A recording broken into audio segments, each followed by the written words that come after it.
বৰ্তমান কমলা টেঙা ছিজন, কমলা টেঙা খাব লাগে।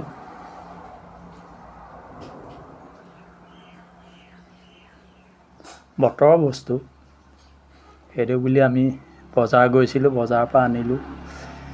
বোলো নহয়, খোৱাৰ আগতে এটা ভিডিঅ' বনাই দিওঁ, সেইটো বুলি ভিডিঅ' এটা বনাইছোঁ আৰু।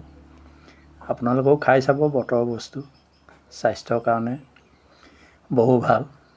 কমলা এনে আমাক ভিতৰত পাকস্থলী নিৰাময় কৰে, হজম শক্তি বঢ়ায়, বা সৰু সুৰা ঘাঁ থাকিলে তাকো শুকনি কৰে। আমি ডক্তৰ কবিৰাজ নহয়, তথাপি আৰু ইয়াৰ গুণতত্ত্বটোৰ বিষয়ে অৱগত কৰাইছোঁ। বাৰু আজিলৈ আহিছোঁ, পুনৰ আকৌ ভিডিঅ'ৰ দ্বাৰা লগ পাম। কৃষ্ণ।